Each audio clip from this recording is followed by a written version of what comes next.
everything to do at the moment with technology, which we're going to be talking about. But I first wanted to start off explaining how important it is that you focus on your health, why you should be making your health a priority. And if you think about it, your health is really the foundation that your entire life is built upon. When your health is suffering, every aspect of your life is going to suffer in one way or another. Whether it's your ability to play with your children, or see your daughter graduate from college, hold your grandchild for the first time, your energy levels, your confidence levels. It's transcendent. When you're strong physically, or you're empowered and feeling strong and healthy, it transcends into every other facet of your life. You're going to feel more confident at the office. You're going to go and ask your boss for that promotion. You're going to stand a little bit taller. You're going to carry yourself differently. You're going to feel more capable of not only taking on things that are physical, but taking on other challenges, because it is exactly that. It's transcendent. So the hard part is that so many of us want to change something. I mean, people tend to get offended if you say, oh, you want to change your life, and the implication is that there's something about you that needs to be fixed. But the reality is that the human condition, we're always evolving, we're always growing. That's kind of the point, is to grow and become more knowledgeable, wiser, better, smarter, faster, whatever it might be. And to do that requires change, transformation, and so many of us want to change something, one facet or another, and yet it's really scary. We crave it fundamentally at our core, but it's terrifying. And one of the reasons it's so terrifying is because it's unknown. We don't know how to do it. We don't know if we're going to be capable of doing it. We don't know what will come after we've done it. And also the fear of trying to change and not succeeding can be devastating for people. And we can look at how important failure is as an entry point for learning, as an opportunity for growth. One of life's lessons, the greatest lessons you'll find in failure. When you change your perspective and your viewpoint about failure, it will allow you to engage more readily, take more chances. If you see a failure or a setback as validation that you are in fact not good or not capable, well then, yeah, that's a problem. You probably won't try again. You'll probably be afraid to engage or take action to make those changes that you want to take. But yet, a lot of people do fail. In particular, in my area of health, wellness, weight loss, and it even could be quitting smoking, whatever it might be. In this particular area, a lot of people will fail. And they become afraid to try again, because they might not have that mindset of seeing this failure as, what can I learn from this? How can I grow from this? How can I become better? So often it's, oh, I knew I couldn't do it. I knew I wasn't capable. And it validates that negative internal dialogue, that they weren't good enough. We all have that voice in the back of our head. That voice, no matter, some of us have it more louder than others. Some of us hear it more often than others. But it's that voice, the one that you have that moment where you go, maybe I do actually suck. That's a bummer, and we all have that. So we want to really learn how to quiet that voice. And having moments of success is really critical in helping us to take more chances and to build that self-esteem and to feel more capable. People will achieve any goal in life that they want. Two things: if they feel it's worth it, and they feel they're capable. So we want to really mitigate those failures. Even though when they happen to you, you can find the opportunity, we kind of let's not set ourselves up to fail. Let's set ourselves up for success. Let's give ourselves a fighting shot at something. And one of the number one reasons, if not the, quite honestly, number one reason that people don't succeed at something is a lack of information. And although it seems really cliche, knowledge is power, these cliches exist for a reason. They're 99% of the time true. So whenever you're going about pursuing And we can apply this to just about any goal. If you want to open up your own business, well, you probably need to know everything about that business, everything about how it runs, how many employees you'll need, how much money you'll have to have in the bank, how to write a business proposal. You need information. When it comes to, say, weight loss, for example, people fail time and time again. And yet, there hasn't been one person that I haven't been able to help lose weight. And they come to me and they say, you know, I've tried everything and nothing works. I can't lose weight. Okay? And I start asking them all the questions of, are you counting your calories? Are you reading your labels? Are you working out? If so, in which way? And they don't have those answers because they don't have the information. But they've taken action. They've had that moment of inspiration that we all get, you know, that fleeting moment of bravado where you go, I'm gonna do it. And especially, you know, it's the beginning of January. Maybe we've all experienced that moment recently in the last 2 weeks over one goal or another. But when you try and you have that initial failure, it usually shuts people down. So we could say the two things beyond information, the second thing that keeps people from achieving something, we go back to, are they capable? Well, it's kind of a chicken and an egg conversation. Because if you try and you fail, it makes you feel incapable. But if you try and you have these incremental successes, you start to recognize that you are capable. You start to realize your potential. So having information allows you to make empowered choices and take deliberate actions that are going to equal positive and powerful results. Now, with that said, let's talk about misinformation, which is really dangerous. And when you take action based on misinformation, and again, I'll use an analogy from my area of expertise, we'll say weight loss.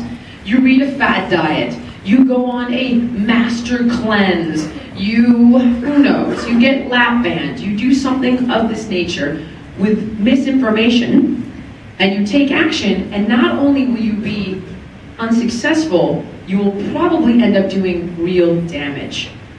I think of actions without proper information like a wrecking ball in your life.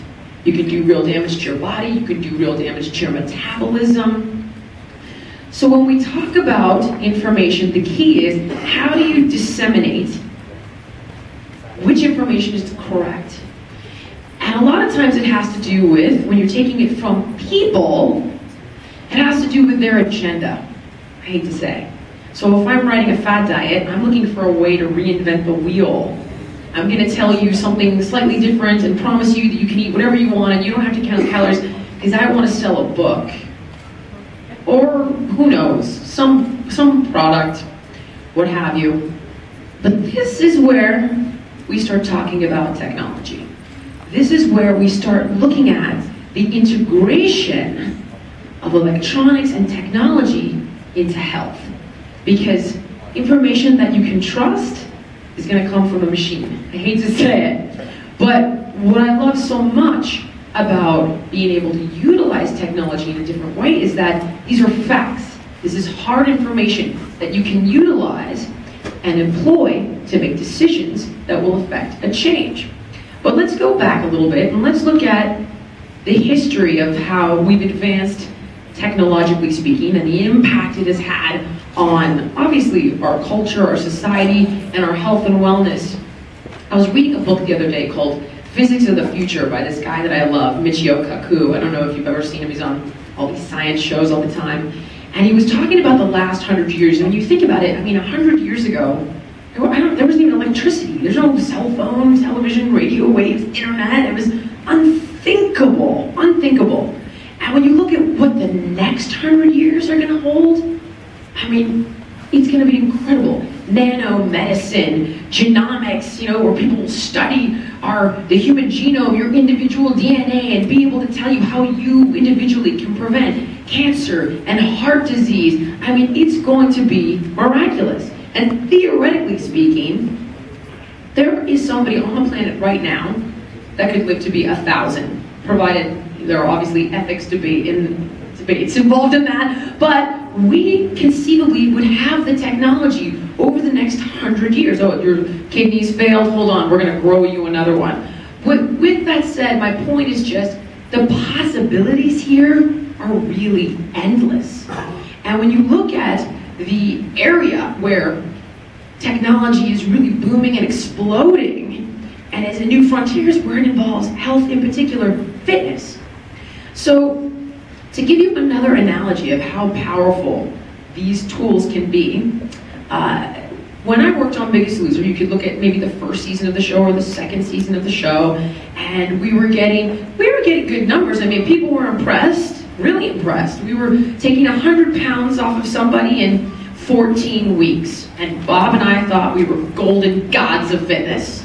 We were like, my God, we're genius! This is amazing! Look at what we've done here! And as the show progressed, somewhere along the way, we got a body bug. Now, all I'm going to tell you is that season, we took 100 pounds off of someone in 6 weeks. Because we had a database, a plethora of information about them. I could see when they were working, what exercise was the most effective for them, how many calories they were burning when they did this, when they did that. If I tweaked this or that, I could burn many more calories. I could tell how efficiently they were sleeping. I could tell when they were in deep sleep. It was incredible. And we were like kids in a candy store. We used that information and we tweaked the science behind our approach. We tweaked their diets, we tweaked their exercise routine, everything. And you see the results were exponentially better. And it doesn't have to apply to Biggest Loser. The reality is that using these technologies, you have the ability to take that information and take action with it that's going to help you be successful. That's going to give you the information that you need to achieve your goals.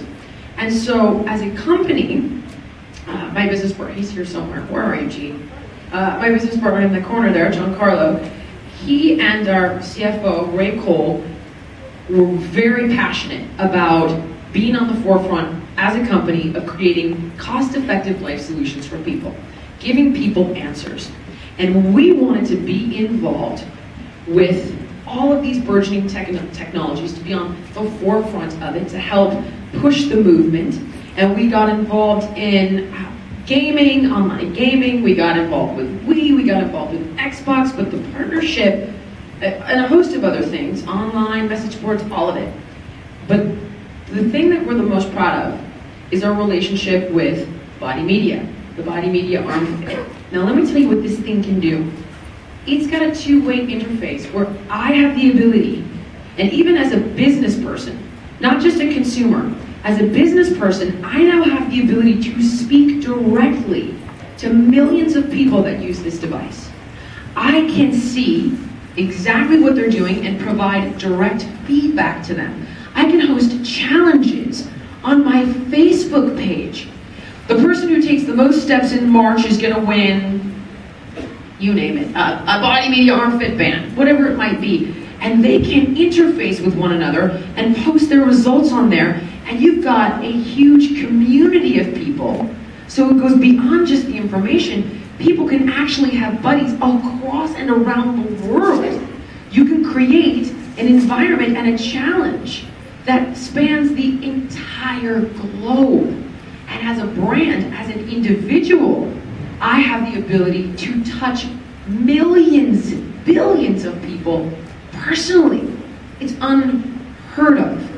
And it's not me putting content in the world like a book or a DVD and go with God and hope it's well received and somebody uses it well. This is completely different.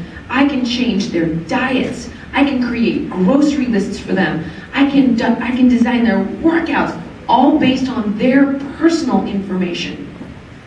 So for the individual, the consumer, they have all of this knowledge and they get this feedback that helps to keep them empowered, helps to keep them accountable, helps them to feel like they are a part of a community, like they have a coach, an individual coach who actually cares about them, it's mass customization, basically, which is, without technology, I mean, it's impossible. You create a product and you put it in the world and people try to adapt to it. This technology adapts to them. And even think about your Twitter apps on your phone. I mean, you can go and sit at lunch and figure out how many calories are in your lunch. There's a gajillion different apps that will do that. You can have, I mean, you name it. You can look up anything fitness related and exercise. You can see a video. My app does it. I have an app that will show you 180 different exercises with a video on it. Or give you recipes. You want to modify a recipe? Gosh, I really love grilled cheese. I hate giving it up. It sucks to diet. Okay, well there's an app that will show you a recipe for a healthy grilled cheese. This is what I'm talking about.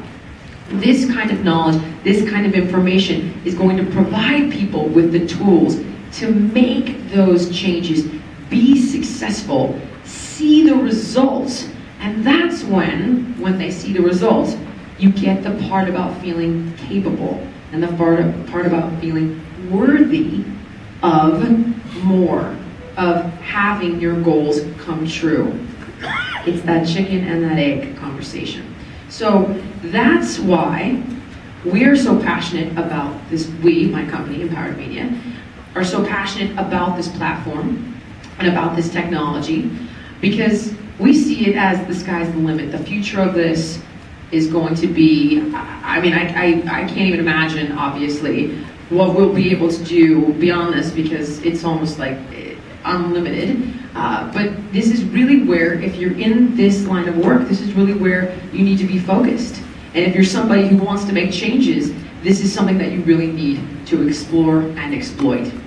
Now, we have a Q&A set up, and I wanted to open that up to you guys, because Q&A, I think, is really the most important part of these talks, because it allows it to become more about the audience